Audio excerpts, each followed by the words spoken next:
You did what? You changed me? Without telling me? You stole my body, my life. Mama, why? Why would you do this to me? A shield? No, Mama. You gave me chains. You cursed me.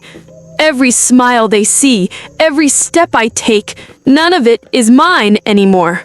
I am a stranger in my own body. Mama Nnenna knelt beside her, cupping her face with weathered hands.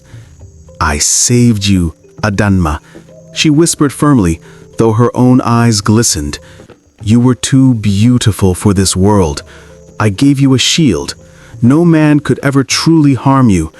They touched her skin, yes, but never your soul.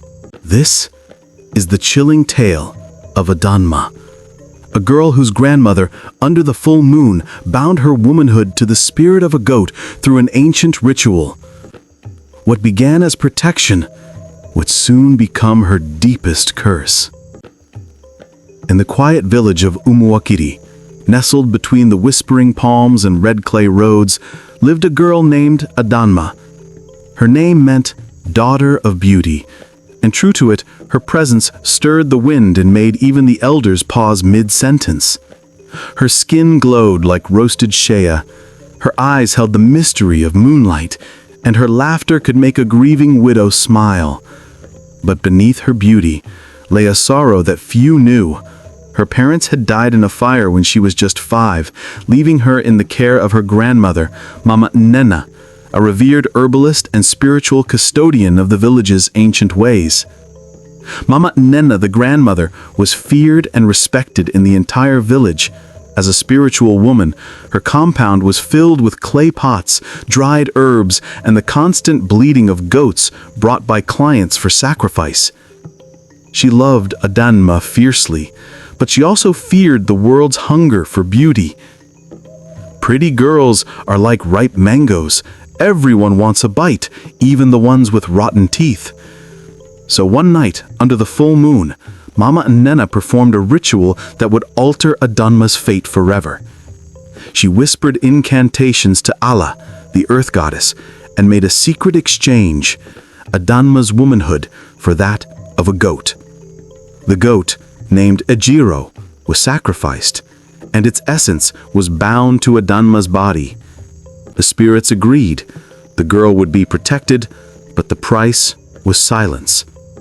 Adanma grew, unaware of the spiritual secret stitched into her flesh. She blossomed into a woman, and when she left for university in Nsukka, she carried with her the charm of 1,000 sunsets, and her body was not the same anymore. Men chased her like ants to sugar. She became a legend on campus, untouchable, desirable, mysterious. Yet none who wanted to lay with her ever spoke of what they saw. They left confused, some ashamed, others haunted. Adanma thought it was her allure, but the truth was buried in the clay of Umuokiri, waiting to rise. Adanma's fame spread like harmattan dust. Her hostel room became a shrine for suitors, and her beauty was the currency she traded for survival. But all were before anyone tries to lay with her. She never lacked food, clothes, or attention. But deep inside, she felt a strange emptiness, a silence in her body that echoed louder with each passing day. Her grandmother's calls became less frequent, and when they came, they were cryptic. "Remember who you are," Mama Nnenna would say. "Not everything that glitters is gold. Some shine is from fire." One day, a man named Obinna arrived. He was different. He didn't chase her like the others. He watched her with eyes that saw beyond flesh. He was a final-year law student, son of a chief, and his words carried the weight of wisdom. He told Adanma he wanted to marry her, not for her beauty, but for her spirit. Adanma laughed at first, thinking it was another game, but Obinna was serious. He went to Umuokiri to meet Mama Nnenna with bearing gifts and respect. The old woman welcomed him, but gave him a strange request. "Bring me a female goat, not for meat, for truth. Obinna returned with the goat, confused but obedient. That was the day the truth was revealed. Mama Nnenna placed the goat beside Adanma and asked him, "Can you tell the difference between this goat and a woman?" Obinna nodded. "Of course, a goat is a goat." Then Mama Nnenna turned to Adanma and said, "Open your legs, my child." The air thickened. Adanma obeyed, trembling. Obinna looked, then staggered back, his face pale. It's the same," he whispered. "It's the goat." Mama Nnenna stood tall, her eyes burning like coal. "You see now," she said, "I did it to protect her. Men are wolves. I gave her the skin of a goat so they would never truly take her." Adanma collapsed, her world spinning. "You did what?" she cried. "You changed me without telling me?" Mama Nnenna knelt beside her, holding her face. "I saved you, Adanma. You were too beautiful for this world. I gave you a shield. No man could truly defile you. They touched you, yes, but they never entered your soul." Obinna was silent. He looked at Adanma with new eyes, not of desire, but of sorrow. "She's still a virgin," Mama Nnenna said. "The blood will prove it."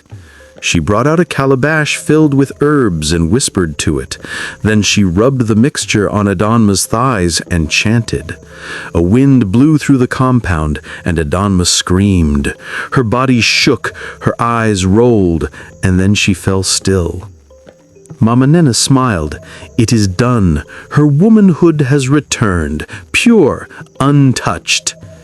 She stood up, looked at her grandmother and said, "You protected me, yes, but you also stole my choice." Mama Nnenna wept. "I did what I thought was right." Adanma turned to Obinna. "Do you still want me?" He nodded, but his voice was unsure. The spirits had done their part. Now the humans had to decide. The news broke before dawn, whispered from one compound to the next, like harmattan fire leaping across dry grass. "Have you heard? Mama Nnenna turned her granddaughter into a goat." "Ah, witchcraft! Abomination!" "No, she saved her. She used the power of Allah herself." By noon, Umuokiri buzzed with chaos. Drums sounded from the sacred grove. The elders summoned Mama Nnenna for judgment. She came walking slowly, her grey wrapper dragging through the red dust, Adanma beside her, eyes swollen from sleepless nights. The villagers parted, murmuring, afraid yet curious. At the grove, beneath the towering Iroko, the chief priest, Ogwefi Madu, raised his staff carved with cowries and feathers. His voice thundered through the silence. "Mama Nnenna of Umuokiri, the people say you tampered with creation, that you mixed the blood of man and beast. Speak truth before the gods." Mama Nnenna lifted her chin. Her voice was calm but heavy, each word trembling with conviction. "I did not tamper. I protected. The world is cruel to beauty. I used the gifts Allah gave me to shield my blood." A murmur rippled through the crowd. Some nodded, others spat on the ground. Ogwefi Madu steadied himself and turned to Mama Nnenna. "The spirits demand atonement. You must be banished from this great kingdom for this abomination you committed." Ogwefi Madu struck the ground with his staff. "So, it is done." That night, her shrine was burned, and the youths escorted her out of the village. But within 1 week, a heavy plague befell on their land. Their water dried up instantly, their crops died instantly, and hunger crippled the whole village. And then the war between the villagers and the gods began.